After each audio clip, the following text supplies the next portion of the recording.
Vamos lá. Vamos falar do Timão, porque ó, tem muita informação nesse vídeo. Ó. Vamos começar com essa bomba sobre Matias Rojas, que o GE descobriu.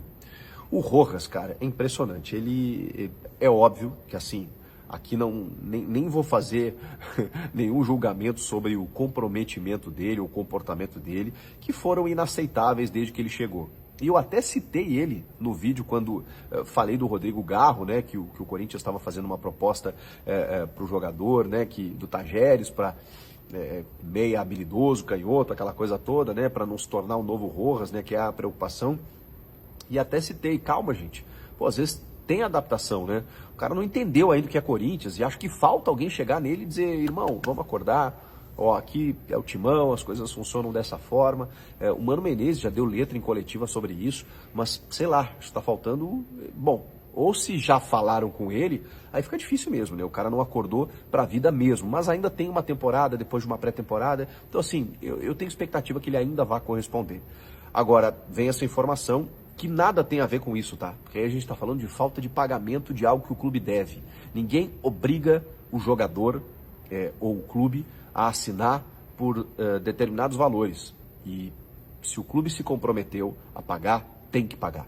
Isso é por direito do atleta. Ele jogando ou não jogando. Vocês viram o imbróglio que deu por conta do Luan, que ficou muito tempo aí sem poder jogar, treinando separado, e ele tinha que receber. Não tem jeito, está em contrato. A lei protege o jogador muito mais do que o clube nesse momento. Então não adianta, se daqui a pouco não paga, os caras vão na FIFA mesmo. Hoje já tem uma Câmara de Resolução e Disputas dentro da CBF para virar um transfer ban da própria Confederação Brasileira de Futebol no Campeonato Brasileiro, na Copa do Brasil, e aí vai para outra instância, vai na FIFA, reclama e tudo mais, daqui a pouco tem punição, tem sanção, o clube não pode contratar, isso pode dar um BO gigantesco. Então não pode, gente, não pode. Direitos de imagem, não é salário, tá? Direitos de imagem no valor de 5 milhões de reais.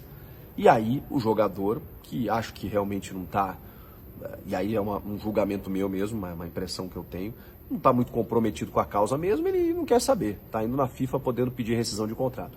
Eu acho que não é o único motivo que está fazendo ele cogitar essa possibilidade.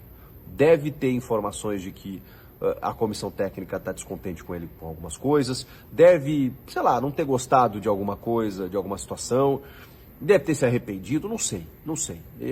Eu acho que ele realmente não chegou legal. Pode ser que, repito, com uma pré-temporada, começando de novo, que ele consiga mostrar o seu futebol, mas a liga não aconteceu ainda. E aí, daqui a pouco o cara precisa de uma desculpa, e o Duílio deu essa desculpa para ele está indo na FIFA reclamar que não recebe esse salário e pode até pedir a sua rescisão de contrato. Salário não, direitos de imagem, mas 5 milhões de reais.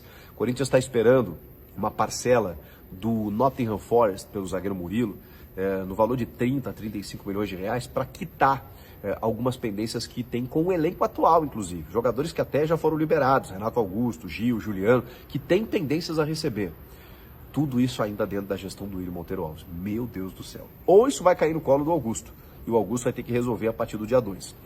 O fato é, o Rojas ainda não recebeu, está descontente, e os próximos dias serão emocionantes, digamos assim, nesse sentido, para saber se ele vai procurar a FIFA para pedir a sua rescisão, ou se ele vai, ou se alguém vai conversar com ele vai baixar a bola e tudo mais, e precisa, tá? Porque isso também não colabora para a imagem do jogador. O torcedor não entende muito isso. Poxa, você está ganhando bem pra caramba, direito de imagem, o que é 5 milhões? O torcedor faz essa relação. Para quem já ganha quase 1 milhão por mês, entre salário, luvas, aquela coisa toda, você tem que jogar a bola primeiro, né? Porque até agora você não jogou. O torcedor não faz essa relação. E estou falando seriamente, não estou debochando do torcedor, não, pelo contrário. O torcedor ele é passional e ele quer que o jogador se entregue, quer que o jogador jogue acima de tudo e não fique cobrando dinheiro do clube antes de jogar, né? Mas por isso que eu falo que no todo a relação ela compromete a imagem do próprio jogador perante a torcida, que já não é legal. Então vamos ver como é que tudo se resolve na sequência. Vamos seguir, porque o agente do Benjamin Hohlheiser, vocês lembram dele? Confirmou que o Corinthians fez uma proposta por ele. Um meia argentino de 23 anos, que jogou demais nessa temporada pelo Estudiantes e fez um golaço contra o Goiás, foi destaque do time na Sul-Americana. Cara, ele barbarizou contra o Corinthians e só não classificou o Estudiantes no tempo normal, naquele jogo maluco em que o Estudiantes teve, sei lá, 60 finalizações contra o gol do Cássio e o jogo acabou indo para os pênaltis depois de um 0-0, porque o Cássio estava lá e porque a trave não deixou, porque o Rollheiser era para ter realmente acabado com aquele jogo. Ele joga muita bola, meia de personalidade, canhoto, que tem arremate, tem assistência, e o Corinthians fez uma proposta. O agente do jogador confirmou ao GE que houve proposta, mas ele está se transferindo ao Benfica, está indo jogar em Portugal. Essa foi a confirmação do empresário, embora tivesse uma proposta do Corinthians. Então, o Corinthians perdeu essa concorrência, a gente até entende, né? Um clube da Europa, mesmo que seja no futebol português. Acho que não é nem uma questão financeira, porque o Corinthians está com bala na agulha para contratar. Imagino que a proposta tenha sido em torno de 4 a 5 milhões de euros, e mesmo assim dava para competir. Mas às vezes tem o projeto do jogador, jogar na Europa, o Benfica, aquela coisa toda, daqui a pouco disputar uma Champions, enfim. Mas o Corinthians não conseguiu. E está mapeando, e isso é um indicativo, o mercado sul-americano, atrás desse meia. Isso está muito claro, pelo menos, né, nas últimas informações que a gente tem, o Rodrigo Garro e também agora o Benjamin Rollheiser. Falando em Estudiantes, o diário Cielo Sports, que acompanha muito o futebol argentino, noticiou que o Corinthians avançou na contratação do Léo Godoy, lateral direito do Estudiantes, que foi um dos destaques do time na temporada também. Inclusive a notícia diz que o Corinthians avançou na negociação, que ele tinha outras propostas, inclusive do River Plate, mas que o Estudiantes já cedeu, né, para o Timão, que realmente fez um esforço para contratar. Os valores colocados na matéria são de 2 milhões de dólares por 50% do passe, porque os outros 50% estão divididos entre Tajeres e Atlético Rafaela. E com isso o Léo Godoy estaria sendo contratado pelo Corinthians, questão apenas de formalizar, e o Estudiantes já estaria pensando na reposição, que trata-se de Eros Mancuso, que foi um jogador inclusive especulado pelo próprio Corinthians, mas essa é a ideia do Estudiantes, vender o Léo Godoy para contratar o Eros Mancuso, e com isso o Corinthians estaria contratando esse lateral argentino para fazer essa reposição ao Rafael Ramos, ao Bruno Mendes, enfim, para ser um reserva do Fagner, ou quem sabe até disputar a posição e por que não ser titular. Vamos falar dessa operação Gabigol. Eu sei que vocês estão curiosos com isso, porque eu estava ouvindo meu amigo Thiago Salazar da Gazeta Esportiva. Essa notícia já tem um tempo já, né? Ela foi amplamente divulgada, trabalhada, que Corinthians e Flamengo negociam a ida do Gabigol para o Timão. Obviamente, a parte do Flamengo nega, o Augusto Melo fala em conversas, o Rubão, que é o diretor esportivo, também fala em conversas.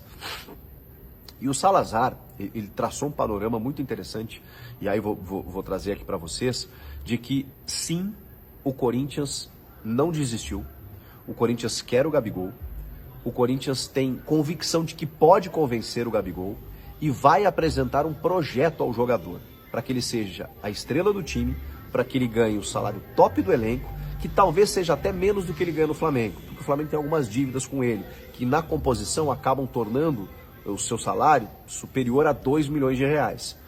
O Corinthians vai oferecer um pouco menos, mas daqui a pouco, até diluindo isso ao longo dos meses, você consegue formalizar isso. A questão é, o Gabigol precisa querer jogar no Corinthians, e o Gabigol está se mostrando sensível nesse momento.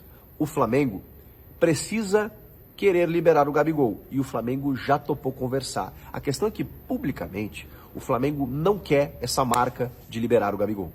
Lembra que a gente falou do Cássio, que o Augusto aceitaria conversar uma liberação do Cássio, porque tem no Carlos Miguel um substituto interessante, mas não quer esse carimbo de liberar o Cássio? Pois é.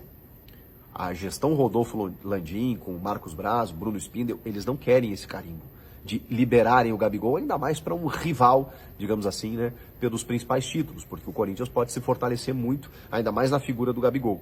Eles não querem isso, mas eles topam conversar. Por quê? Porque a relação do Gabigol com o Tite não é boa. E o Corinthians sabe disso, o Gabigol sabe disso, o Flamengo sabe disso. O Gabigol sabe que em 2024, embora seja o último ano de contrato dele com o Flamengo, ele não vai jogar tanto quanto gostaria. O Corinthians quer oferecer ao Gabigol titularidade, minutagem, ser a estrela do time, jogar para ele, dar um outro status para ele.